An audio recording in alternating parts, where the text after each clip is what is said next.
राज्यसभा सांसद और भाजपा प्रवक्ता ने जैसे ही संबोधन शुरू किया वह विपक्षी पार्टियों पर हमलावर होते हुए नजर आए। मामला अयोध्या तक जा पहुंचा। राम मंदिर में जो दान पात्र में चोरी हुई उस तक जा पहुंचा, लेकिन उन्होंने साफ तौर से कहा कि मैं भी उस अभियान में शामिल था जब कारसेवक अयोध्या पर पहुंचे थे, रामलला को मुक्त कराने के लिए पहुंचे थे और अयोध्या में बाबरी मस्जिद के ढांचे को ढाया था। लेकिन राम मंदिर में चोरी हुई है, इसकी टीस मेरे अंदर भी है। लेकिन बड़ी बात यह है कि आज राम का नाम वो लोग ले रहे हैं जिन्होंने कार सेवकों पर गोली चलवाई थी। विपक्षी कभी राम का नाम नहीं लेते थे, लेकिन ये राम की माया है कि आज वो नाम लेने को मजबूर है, चाहे वो किसी भी अंदाज में ले रहे हो। लेकिन उन्होंने ये भी कहा कि राम मंदिर अयोध्या में जो दान पात्र में चोरी हुई है उसका हिसाब किताब रखा जा रहा है, जांच चल रही है। सीएम योगी के साथ साथ पीएम मोदी भी गंभीर है। उनका यहाँ हिसाब तो होगा ही, लेकिन परलोक में भी भगवान राम उनका हिसाब किताब करेंगे। इसीलिए प्रधानमंत्री मोदी जी ने उसको पूरे देश को एक साथ जोड़ने का जो काम किया, अगर आप देखें महाकाल का कॉरिडोर, केदारनाथ, तो भव्य राम मंदिर। आजकल वैसे राम मंदिर को लेकर एक बात और बहुत ज्यादा लोगों के दिमाग में चर्चा में है। वो लोग जो ये कहते थे कि राम तो ये नहीं, जो कहते थे अयोध्या तो ये थी ही नहीं, तो कोई मजाक में कहता था राजा दशरथ के तो महल में इतने कमरे थे, बताओ राम इस कमरे में हुए थे उस कमरे में हुए थे। जो कोर्ट का हलफनामा दिए कि भगवान राम नहीं रही, वहां कैसा राम नाम जप रहे। मुझे लगता है यही प्रभु की माया है, तो समझ में नहीं आ रहा। लेकिन जो कुछ वहां हुआ है वो पीड़ा है और करोड़ों करोड़ लोगों को पीड़ा है। मैं भी एक बालक के रूप में अप्रैल 1987 में राम मंदिर निर्माण संकल्प की रैली में रखा गया।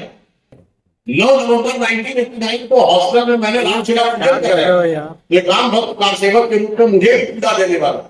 मगर सवाल कौन कर रहा है? वो जिन्होंने अयोध्या को अपमानित किया, वो जिन्होंने अयोध्या को लांछित किया, वो जिन्होंने अयोध्या को कलंकित किया, वो जिन्होंने सरयू को रक्त रंजित किया, वो कहते हैं चिंतित है। वो चिंतित नहीं हो सकते, वो आनंदित है अंदर से। ये तो वो है जो तमिलनाडु में कॉन्फ्रेंस करते हैं मेडिटेशन और सनातन धर्म, हिंदू धर्म का समूल नाश। ये वो है जो दुनिया में कॉन्फ्रेंस करते हैं डिसमेंटलिंग ग्लोबल हिंदू, यानी दुनिया भर में हिंदुत्व को समाप्त कैसे करना है। ये वो लोग हैं जो रामचरितमानस की छुट्टियां फाड़ते थे।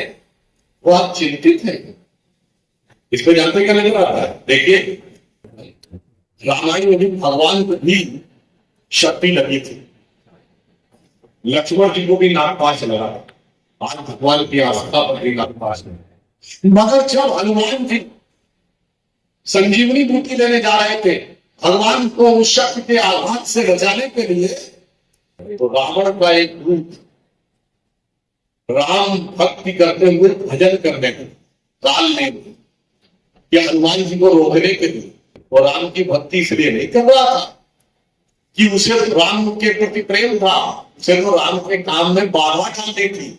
मगर हनुमान जी उसको समझ गए और देश की जनता भी भली भांति समझती है। जिसे तुलसी ने रामचरितमानस में लिखा है, उग्रहि अंत न होए बाहु काल लेगी रावण। इसलिए इन सारे काल नेमियों के चक्कर में जो भी पड़ेगा उसे अच्छी तरह पता है कि क्या होने वाला है। मगर मैं ये भी कहता हूं, देखिए कई बार भगवान जो कर रहे हैं, एक तो बात मैं स्पष्ट करना चाहता हूं कि सरकार इस पे बहुत संवेदनशील है। योगी जी की सरकार और मोदी जी भी इसको उतनी सतर्कता सजगता से नजर रखे हुए हैं। कहा जाता है कि राम का नाम लेने से पाप कटते, और अगर राम के धाम पर राम के नाम पर कोई पाप हुआ है तो उसे वो विधाता भी नहीं मिटा सकते। उन्हें दंड मिलेगा, जो भी दोषी होगा कठोर दंड मिलेगा। राजदंड इस लोक में मिलेगा और धर्म दंड परलोक।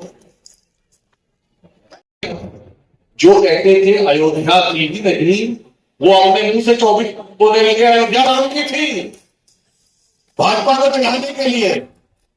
जो ये कहते थे राम हुए थे कि नहीं, वो बताने लगे अयोध्या भी राम की थी, बस्ती भी राम की थी, प्रयागराज भी राम का था, जहां जहां मारे थे, चित्रकूट भी राम का था, नासिक भी राम का था, रामेश्वरम भी राम का था। देखिए भगवान ने उन्हीं के मुंह कहलवा दिया कि सब राम का था।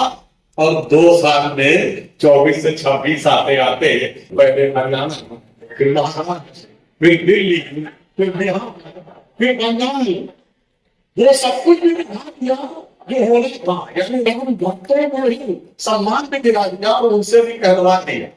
और आज जो हो रहा है इसमें मैं कहना चाहूंगा, हम लोग बच्चे थे और राम मंदिर का आंदोलन चल रहा था, तो एक नारा लगता था, बच्चा बच्चा राम का, जन्मभूमि के काम का। आज इन नेताओं को देख के मुझे लगता है कि झूठा सच्चा सवे राम का, पक्का कच्चा सवे राम का, और लगन से बोले चाहे जलन से बोले, हर नेता राम का।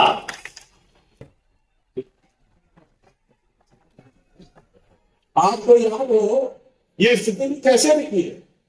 1993 में उत्तर प्रदेश में जब सपा बसपा गठबंधन हुआ था, भाजपा गिरने के बाद भी हम लोग की सरकार नहीं आई थी, तो एक नारा लगा था, मिले मुलायम काशी राम, हवा में उड़ते जय श्री राम।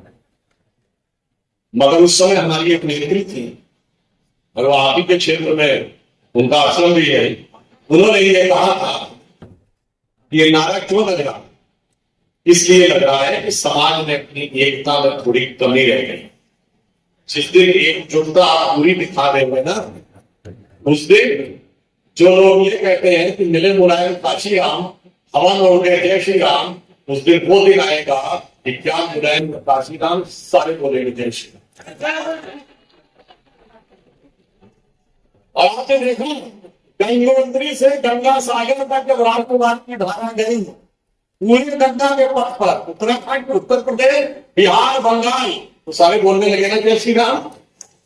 इसीलिए आप चिंता मत करिए, इस विषय के ऊपर नैतिक समाधान भी होगा और तकनीकी समाधान भी होगा। अगर भगवान जो कर रहे हैं वो लीला कर रहे हैं, तो इन लोगों को समझ में नहीं है, सबके चेहरे भी बेनकाब हो जाएंगे।